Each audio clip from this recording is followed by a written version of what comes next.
Oke, assalamualaikum warahmatullahi wabarakatuh. Bertemu saya lagi, Bapak Arif Rahman Hakim, yang akan membahas karakteristik generasi Z dan Alpha dan implikasinya dalam pembelajaran. Ini tugas PPG KB 4. Ini adalah peta konsep saya. Terlebih dahulu saya menuliskan ini karakteristik generasi Z dan Alpha dan implikasinya dalam pembelajaran. Sini saya membagi 3 poin, yakni pengertian generasi Z itu apa, ya, generasi Z dan Alpha. Lalu di sini ada karakteristik generasi Z dan Alpha itu apa saja, dan yang terakhir ada strategi pembelajaran generasi Z dan generasi Alpha. Saya akan menjelaskan dulu apa itu generasi Z. Ya, generasi Z ini adalah generasi yang lahir tahun antara 95 sampai tahun 2010. Ya. Nah, jadi saya ini termasuk juga di generasi Z. Ya. Karena saya lahir itu tahun 91 ya. Meskipun kata Bapak Suhantono itu 95, tapi saya 91 ini juga termasuk atau tergolong di generasi Z. Ya, menurut saya sendiri. Ya. Sedangkan di generasi Alpha itu apa? Generasi Alpha itu, generasi Alpha itu generasi mereka yang lahir setelah tahun 2010. Ya. Jadi kalau sekarang 22 berarti umurnya sekitar 20-an sampai 22 tahun ya. Kalau generasi Z itu sekitar umur 30 tahunan atau hampir 30 tahunan ya. Kalau generasi Alpha itu sekitar 12 tahun ya, berarti 10, berarti antara 12 remaja saat ini ya. Itu generasi Alpha. Jadi tadi ringkasnya generasi Z ini yang menurut Suhantono itu lahirnya 95 ya. Generasi Z ini lahir 1995 sampai 2010 menurut Suhantono.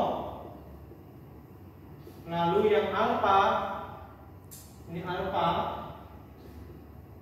itu lahirnya antara 2010 ya sampai sekarang ya, sampai selanjutnya lah, itu generasi Alpha. Jadi generasi Z itu bisa dibilang adalah generasi yang awal mula terciptanya teknologi komputer ya, atau gadget. Saat ini namanya gadget atau gawai, yaitu di generasi Z. Yang Alpha adalah generasi yang sudah berkembangnya gadget atau HP, Android dan lain-lain, yaitu menurut Suhantono ya. Jadi generasi Z itu bisa dikatakan generasi milenial. Untuk saat ini bisa dikatakan generasi milenial, generasi yang selalu ketergantungan gadget ya. Selalu kemana-mana membawa HP, membawa laptop, internet. Itu adalah generasi Z dan Alpha. Bedanya Z itu yang lebih dahulu atau saat munculnya komputer. Jadi komputer itu era sekitar 1900-an, saya waktu itu masih SD, yaitu generasi Z ya. Sedangkan di era generasi Alpha itu berkembangnya internet, smartphone dan lain-lain. Itu adalah pengertian generasi Z dan Alpha. Dari sini kita menuju ke karakteristik generasi Z sama Alpha. Karakteristik generasi Z sama Alpha itu apa sih? Sama saja. Generasi Z adalah generasi yang apa? Mobilitasnya itu cukup tinggi. Generasi Z itu, generasi Z karakternya mobilitas tinggi. Mobilitas tinggi. Kok bisa mobilitas tinggi? Karena generasi Z ini generasi yang sekarang itu sudah waktunya bekerja ya. Itu mobilitasnya atau kesadarannya tinggi ya. Terutama pada mobilitas terhadap gadget ya. Karena untuk saat ini itu hampir semua kegiatan yang kita lakukan itu menggunakan smartphone, gadget atau internet. Kita jualan sudah menggunakan Shopee atau lainnya, itu menggunakan teknologi, menggunakan internet. Jadi termasuk saya guru itu sudah menggunakan laptop, memberikan tugas lewat HP Android, melakukan rapat menggunakan Zoom.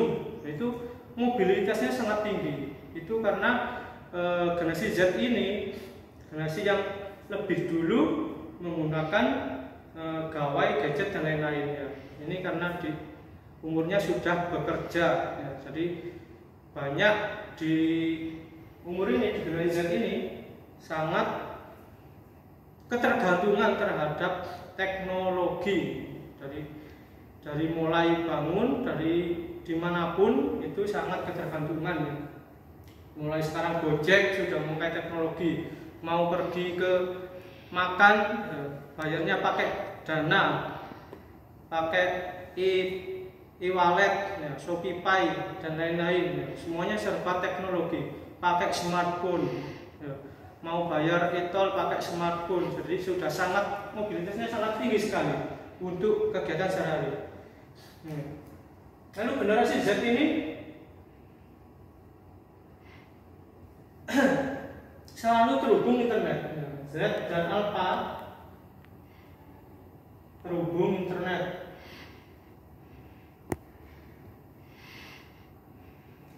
Generasi Z ini apa-apa kerjanya pakai internet, ngirim lamaran pakai Gmail, pakai email.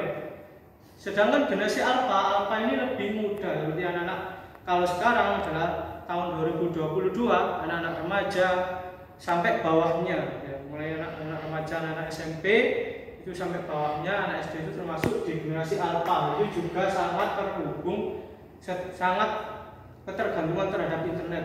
Terutama anak sekarang itu selalu main game online. Nah, kalau dulu zaman saya itu apa namanya? Kalau main itu main sepak bola, ya, main kelereng seperti itu ya. Jadi tidak tergantung terhadap internet.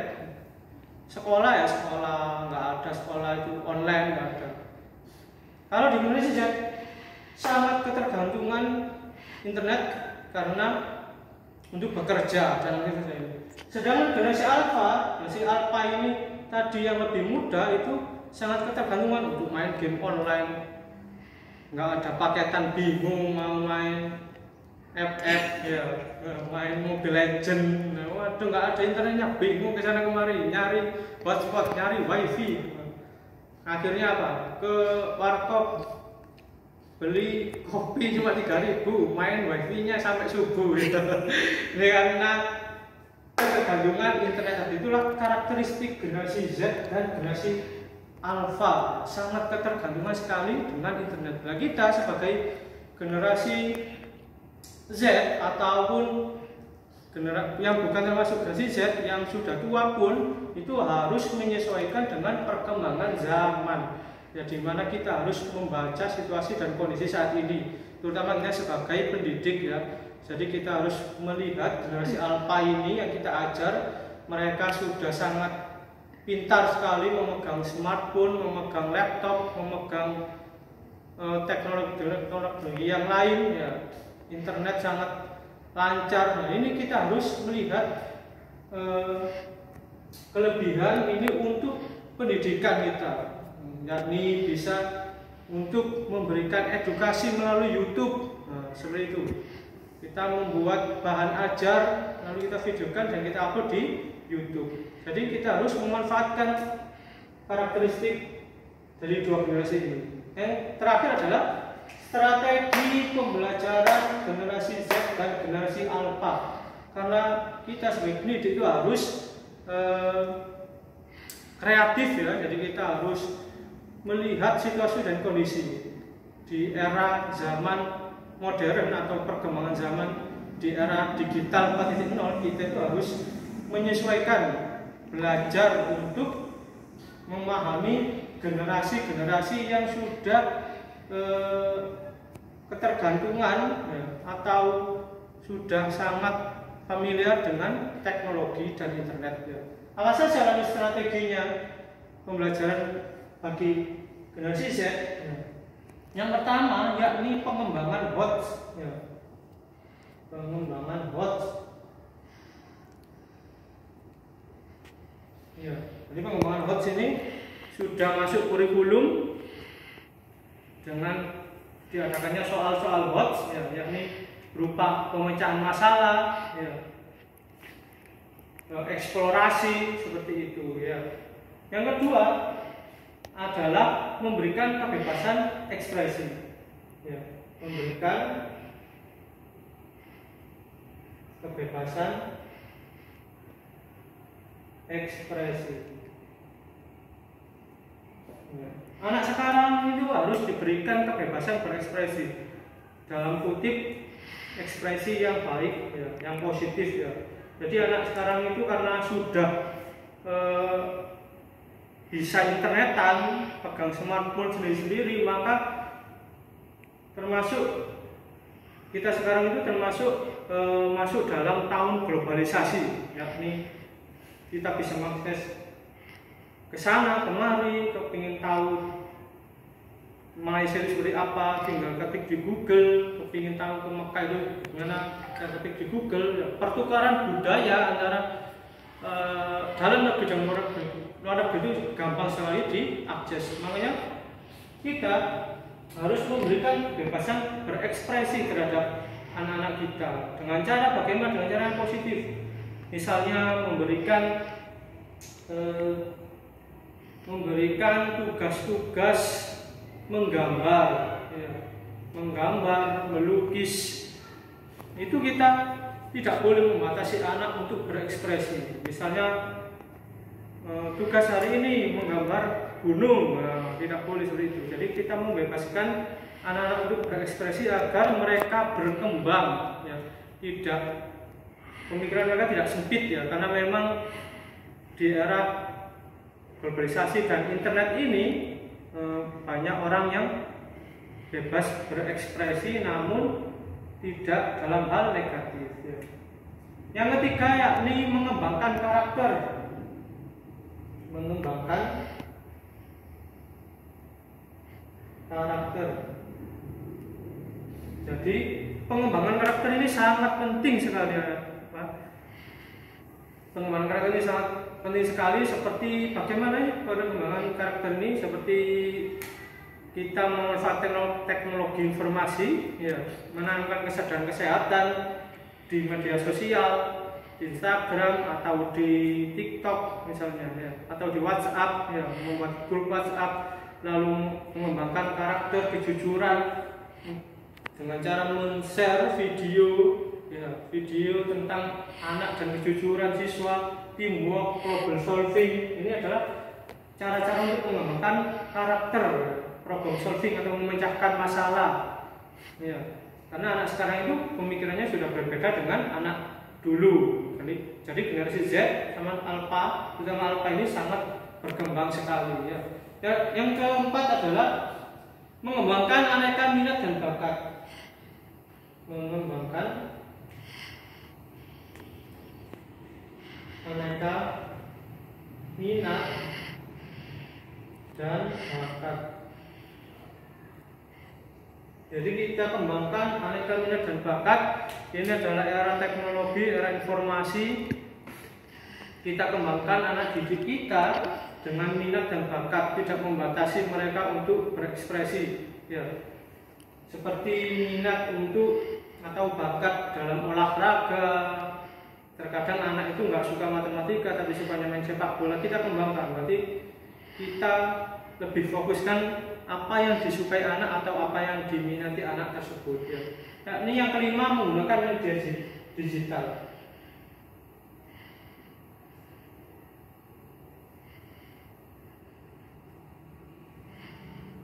Jadi menggunakan media digital, karena ini kita membahas tentang generasi Z dan Alpha yang sekarang generasi ini sudah melek digital, melek internet, maka kita harus belajar bagaimana caranya menggunakan media digital untuk proses pembelajaran agar anak juga tidak jenuh. termasuk kita berinovasi menggunakan media-media digital seperti YouTube, Instagram, TikTok, WhatsApp, dan lain-lain. Jadi itulah strategi pembelajaran bagi generasi Z dan generasi Alpha ya, ada 1, 2, 3, 4, 5 strateginya ya. Ini tadi poin-poinnya, di pengertiannya generasi Z tadi yang lahir antara ini, kalau yang Alpha ini yang lahirnya 2010, lalu karakteristik generasi dan strategi pembelajaran generasi Z ya. Demikian dari saya akhiri. Apabila ada kesalahan kata, saya mengucapkan permohonan minta maaf yang sebesar-besarnya. Dan kata wassalamualaikum warahmatullahi wabarakatuh.